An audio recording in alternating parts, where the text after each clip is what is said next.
Hey Sec 5, so we're going to finish reading chapter 7, and then we're going to hop on a video chat, we're going to discuss, we're going to take some notes also, and we're also going to review the test from last week. So we're going to go over some of those questions, and I'm also going to talk to you guys a little bit about the different topics that are going to come up on your final essay, or that will be potential questions on the final essay, and we're going to start taking notes gearing towards that. Okay, so without further ado, we stopped off basically with, Tom, Jordan, and Nick were going back to Long Island, and Gatsby and Daisy took off together, and Tom let them go because he felt so secure in the fact that he has secured Daisy with the things that he said, that he, as another way of sticking it to Gatsby, he tells him, yeah, you take Daisy home, no worries. So that's where we kind of left off. So now Gatsby and Daisy are driving back to Long Island in one car, and Tom, Nick, and Jordan are in the other car. So basically, interestingly enough, so as we know, the story is told through Nick's point of view. He's our narrator. But the next part is actually told through somebody else's point of view. So you're going to see a shift in the point of view here. So just as you're reading, keep that in mind. And we're actually starting from page 145 on the PDF. So if you're following, it's page 145. Okay? I think it was the last paragraph that we left off. So, the young Greek Michaelis, who ran the coffee joint beside the ash heaps, was the principal witness at the inquest. Okay. He slept through the heat until after 5, when he strolled over to the garage and found George Wilson sick in his office, really sick, pale as his own pale hair and shaking all over. So we know that George Wilson had already mentioned today to Tom that he was sick, he was feeling physically ill at the fact that he came to the realization that Myrtle was having an affair, and he decided he's taking her away. Michaelis advised him to go to bed, but Wilson refused, saying that he'd miss a lot of business if he did. While his neighbor was trying to persuade him, a violent racket broke out overhead. "I've got my wife locked up in there," explained Wilson calmly. "She's going to stay there till the day after tomorrow, and then we're going to move away." Michaelis was astonished. They had been neighbors for 4 years, and Wilson had never seemed faintly capable of such a statement. Generally, he was one of these worn-out men. When he wasn't working, he sat on a chair in the doorway and stared at the people and the cars that passed along the road. When anyone spoke to him, he invariably laughed in an agreeable, colorless way. He was his wife's man and not his own. So I want you to think about that statement. He was his wife's man and not his own. Meaning, Myrtle made all the decisions for George Wilson, and he would just go along with things aimlessly. He wasn't his own man. Wasn't necessarily able to stand up for things or make his own decisions. So naturally, Michaelis tried to find out what had happened, but Wilson wouldn't say a word. Instead, he began to throw curious, suspicious glances at his visitor and ask him what he'd been doing at certain times on certain days. Just as the latter was getting uneasy, some workmen came past the door bound for his restaurant, and Michaelis took the opportunity to get away, intending to come back later. But he didn't. He supposed he forgot to. That's all. When he came outside again, a little after 7, he was reminded of the conversation because he heard Mrs. Wilson's voice, loud and scolding, downstairs in the garage. "Beat me," he heard her cry. "Throw me down and beat me, you dirty little coward." A moment later, she rushed out into the dusk, waving her hands and shouting. Before he could move from his door, the business was over. The death car, as the newspapers called it, didn't stop. It came out of the gathering darkness, wavered tragically for a moment, and then disappeared around the next bend. Mavro Michaelis wasn't even sure of its color. He told the first policeman that it was light green. The other car, the one going toward New York, came to rest 100 yards beyond, and its driver hurried back to where Myrtle Wilson, her life violently extinguished, knelt in the road and mingled her thick, dark blood with the dust. So here, Michaelis overheard Myrtle and George arguing, and what happens is she runs into the street, and again, so the Valley of Ashes is in between New York and Long Island, and so she runs into the street, and she ends up getting hit by a light green car and dying. And now, so I want you to remember that the color green keeps kind of coming up in this story. So we have the green light that Gatsby is always reaching towards, but then finally gets Daisy and doesn't seem to show much importance on this light anymore. And then now Myrtle is hit by a green car, according to Michaelis. And, this last line also is really interesting. Her thick, dark blood was mingled with the dust. And we know that the Valley of Ashes is described as a huge, ash heap. It's all ash and dust and gray and gloomy. And, you can kind of think as if, even though she was a social climber and she wanted to climb that social ladder, even now with her death, she will always be part of the Valley of Ashes. It's as if, she's part of it, because now her blood has been mixed with it. And maybe it always was, because she would never have been able to actually get out of this, of her social class.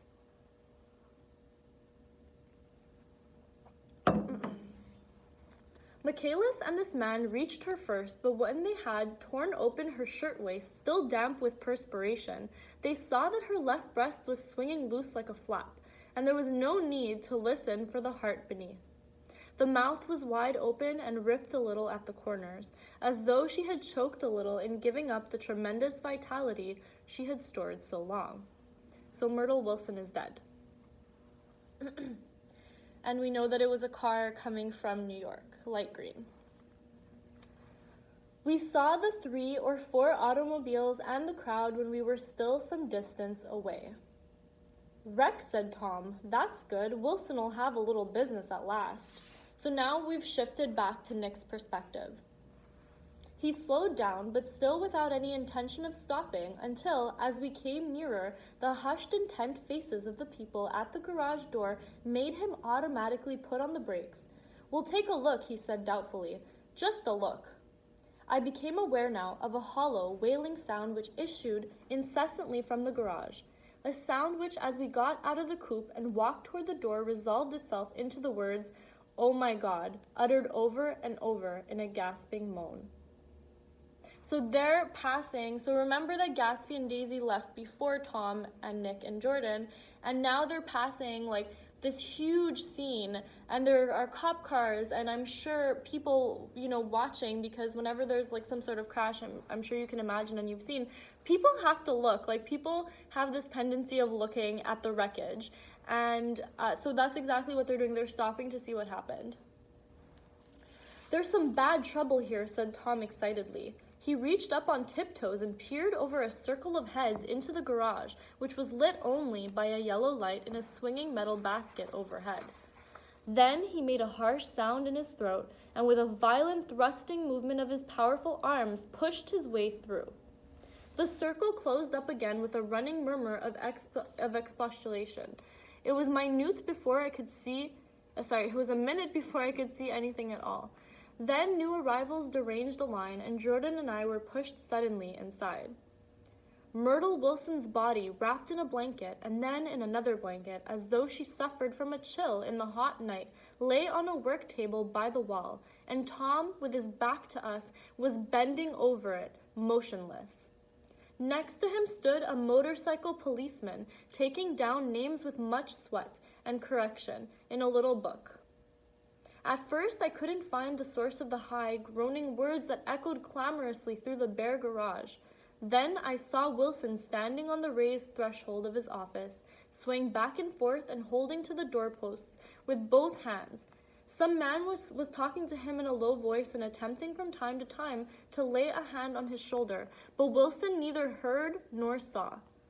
His eyes would drop slowly from the swinging light to the laden table by the wall, and then jerk back to the light again, and he gave out incessantly his high, horrible call. "Oh my God! Oh my God! Oh my God!"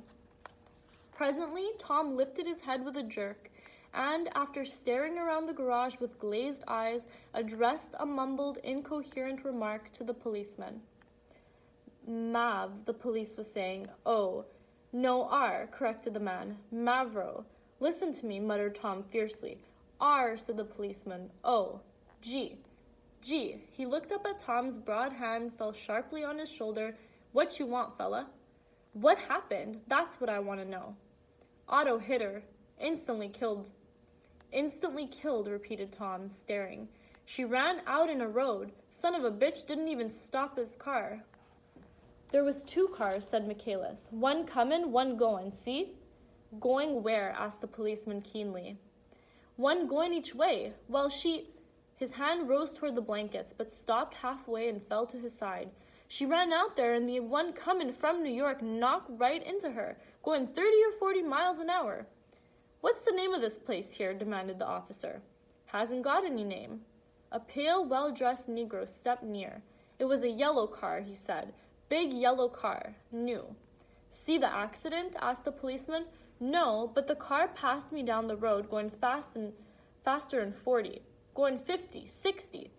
Come here and let's have your name. Look out now. I want to get his name. Some words of this conversation must have reached Wilson swaying in the office door, for suddenly a new theme found voice among his grasping cries. You don't have to tell me what kind of car it was. I know what kind of car it was. Watching Tom, I saw the wad of muscle back of his shoulder tighten under his coat. He walked quickly over to Wilson and, standing in front of him, seized him firmly by the upper arms. You gotta pull yourself together, he said with soothing gruffness. Wilson's eyes fell upon Tom. He started up on his tiptoes and then would have collapsed to his knees had not Tom held him upright. Listen, said Tom, shaking him a little. I just got here a minute ago from New York. I was bringing you that coupe we've been talking about. The yellow car I was driving this afternoon wasn't mine. Do you hear? I haven't seen it all afternoon. So here you can kind of put 2 and 2 together that it was Gatsby's car and Daisy in the car that hit Myrtle, because that was the car that Tom was driving, and they had switched early in chapter 7 before they went into the city. They had switched cars. So here you have Tom who, might think that George has put 2 and 2 together and realize, maybe that was Tom's car. But so Tom is quickly kind of going to his own defense, just to kind of so that they don't see him as a suspect, basically, to eliminate him.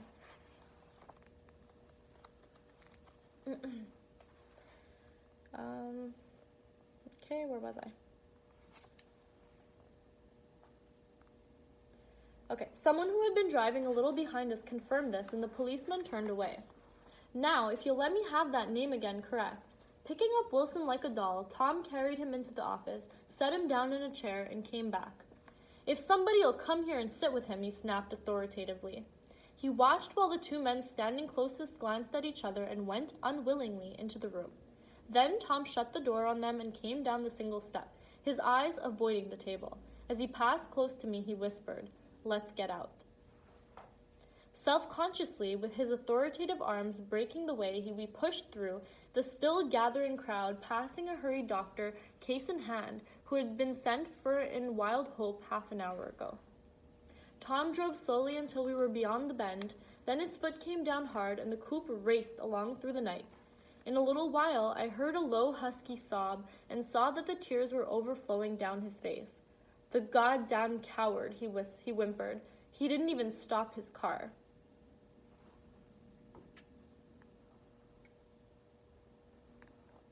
So he's referring to Gatsby here, because Gatsby and Daisy were driving the car back.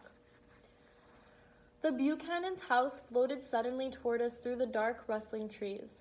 Tom stopped beside the porch and looked up at the second floor, where 2 windows bloomed with light among the vines. "Daisy's home," he said. As we got out of the car, he glanced at me and frowned slightly. "I ought to have dropped you in West Egg, Nick. There's nothing we can do tonight." A change had come over him, and he spoke gravely and with decision.